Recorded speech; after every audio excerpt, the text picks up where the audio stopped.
Russ Buettner, Lucky Loser: How Donald Trump Squandered His Father's Fortune and Created the Illusion of Success.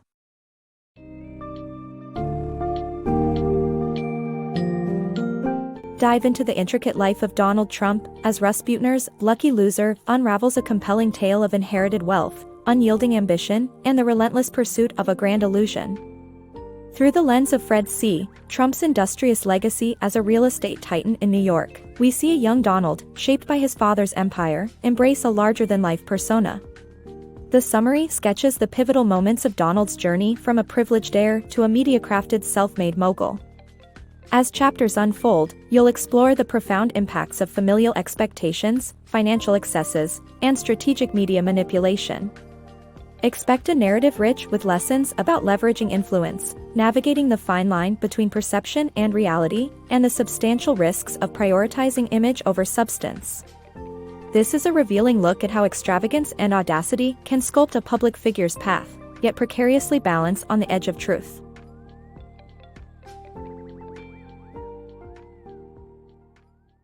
Building ambitions.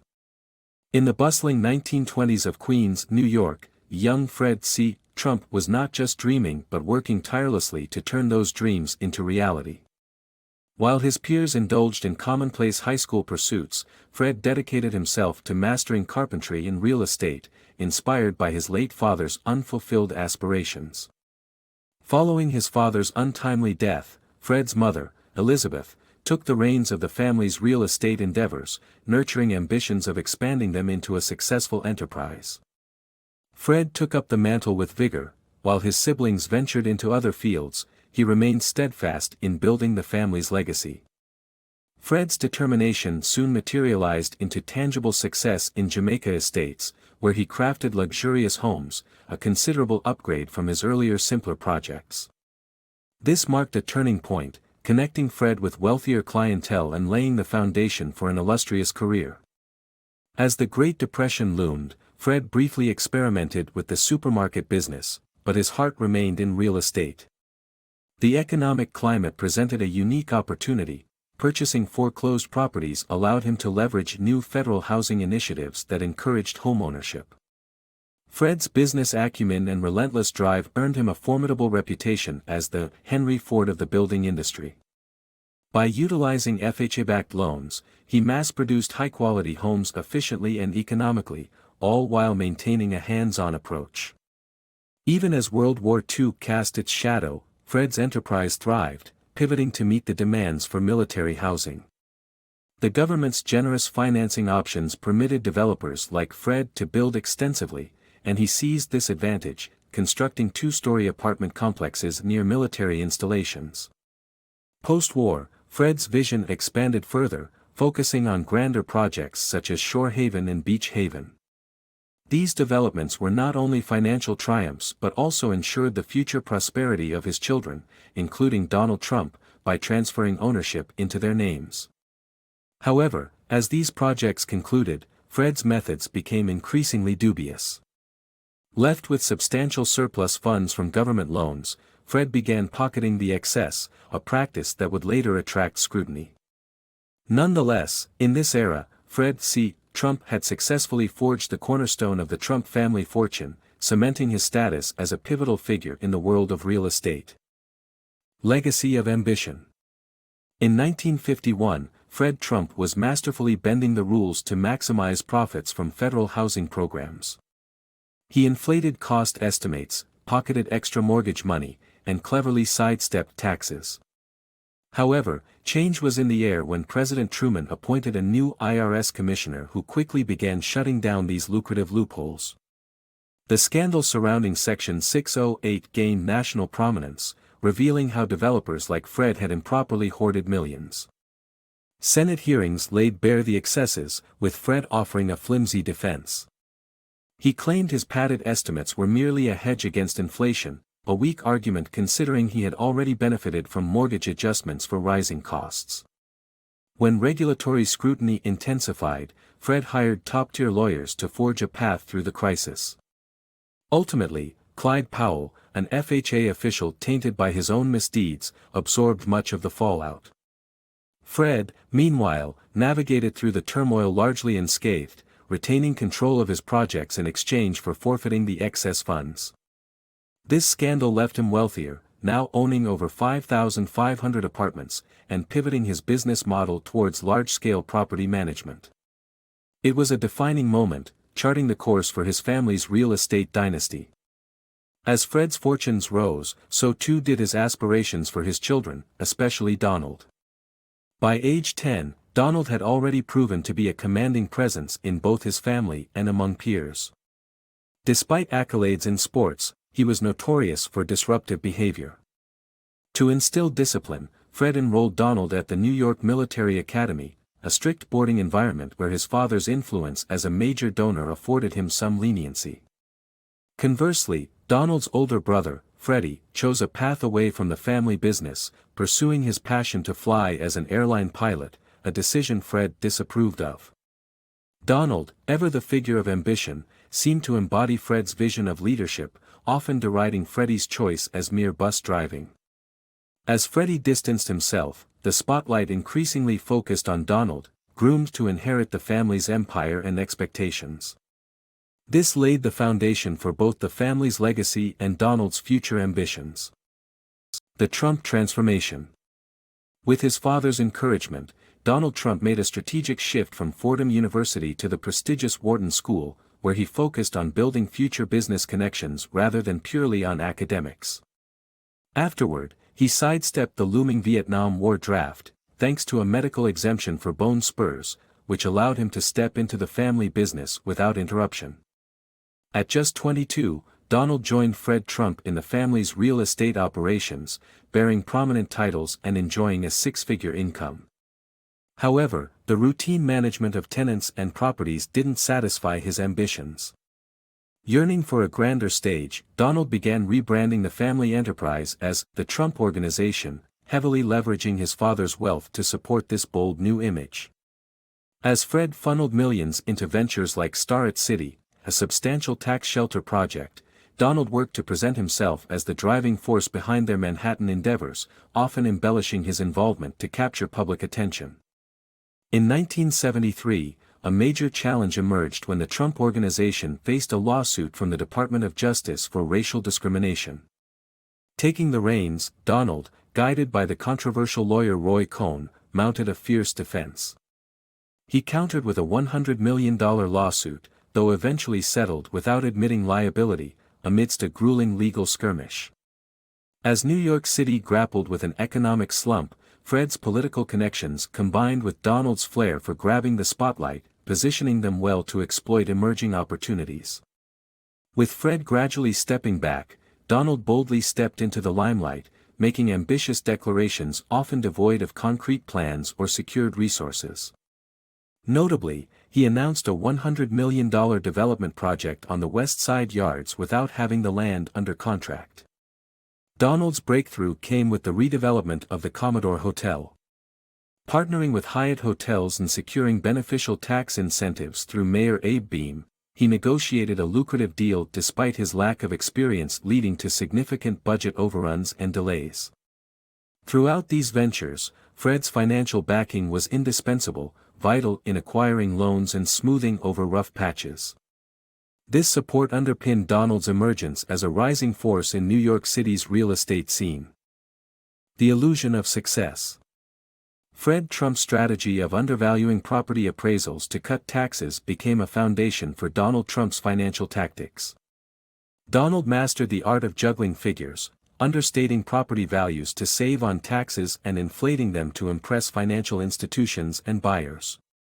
In the public eye, he exaggerated his achievements and wealth, crafting an image far removed from his financial reality, which heavily relied on his father's money and bank loans. Projects like Trump Tower demonstrated this dual narrative. While the tower itself ended in success, Donald's methods were entangled in legal hassles and overspending. His ambition led him to reclaim the West Side Rail Yards project in 1985, despite initial setbacks. Yet, grandiose plans for a skyscraper at odds with existing agreements strained his ties with partners and officials. Even claims of network interest, such as NBC moving to Television City, were fabricated to promote his vision. By mid-1986, Donald faced a staggering debt exceeding $1 billion, accentuated by acquisitions of non-revenue generating properties requiring enormous upkeep. Curiously, he maintained his media portrayal as a thriving entrepreneur, still securing loans and controversially acquiring stakes in Holiday Corporation, prompting suspicions of greenmailing. The casino gambit, especially the Taj Mahal, unveiled further financial distress.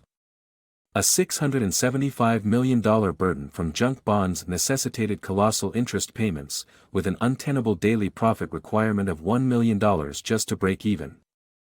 As the Taj Mahal cannibalized revenue from Trump Castle, his financial predicament deepened.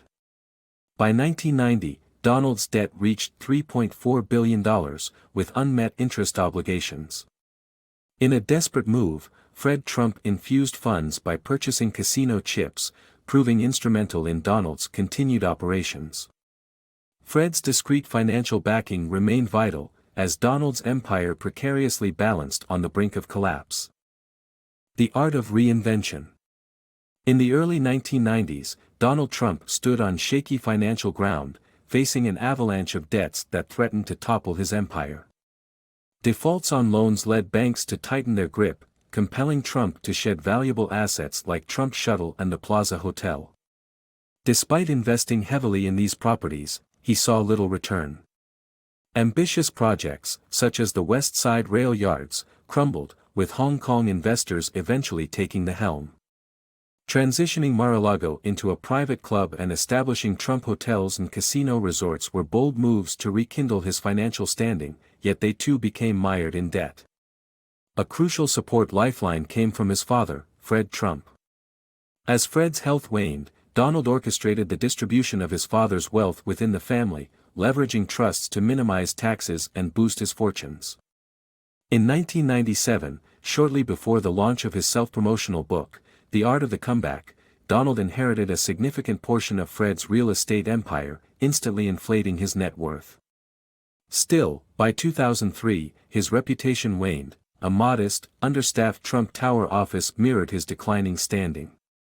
Enter television producer Mark Burnett, who saw potential in Trump despite his beleaguered casinos and tarnished public image.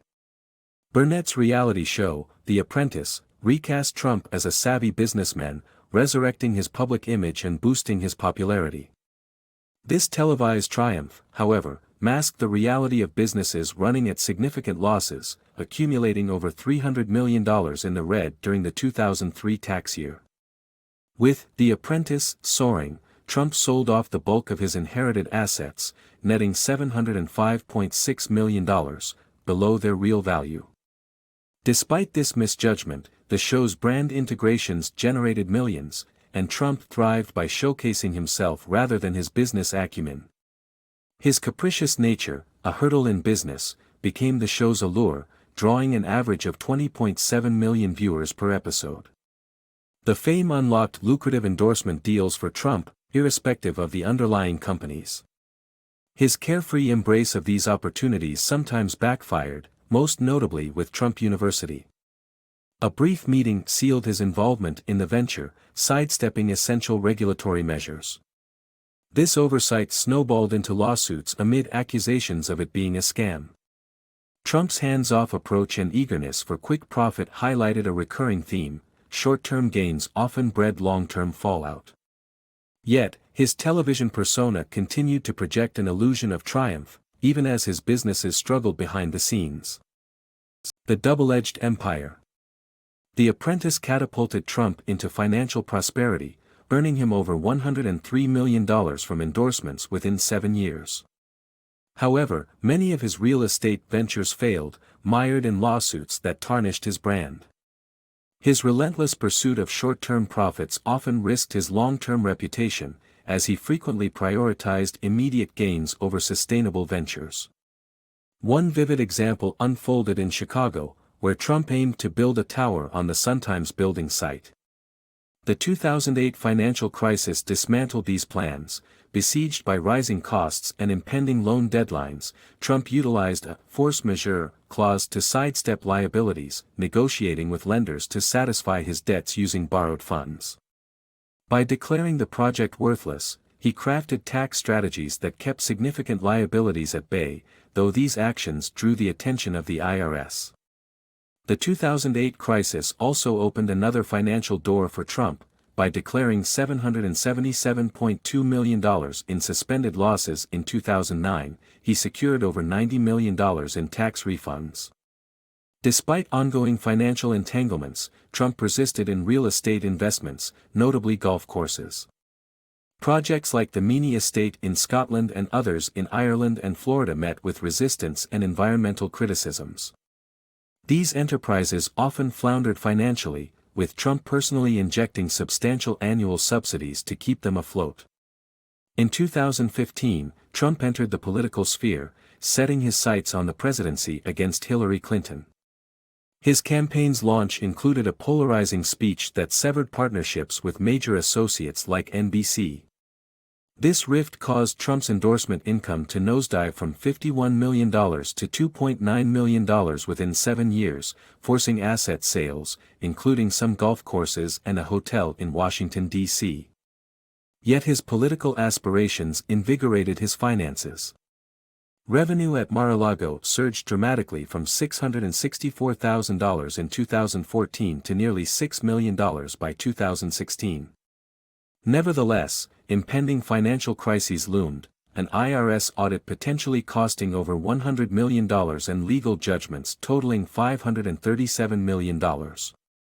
Throughout these tumults, Trump persisted in making bold financial maneuvers even as he stepped onto the political stage.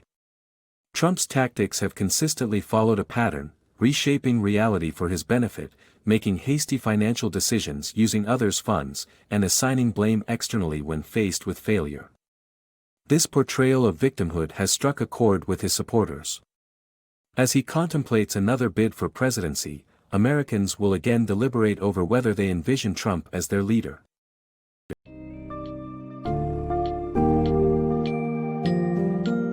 Russ Buettner's Lucky Loser closes on a reflective note of how unchecked ambition and skillful narrative crafting propelled Donald Trump to the apex of public attention, but not without considerable personal and financial tumult.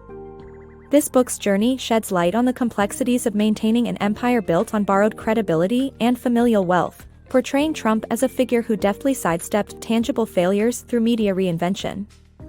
As the narrative concludes, it emphasizes a critical understanding of how Trump's legacy reveals a recurring challenge in blending bold promises with fiscal reality. Ultimately, the book urges readers to consider the broader implications of Trump's financial escapades and public persona on leadership and trust. It poses a lingering question: when the balance between illusion and reality wavers, what lasting truths remain in the story of America's most polarizing billionaire-turned-public figure?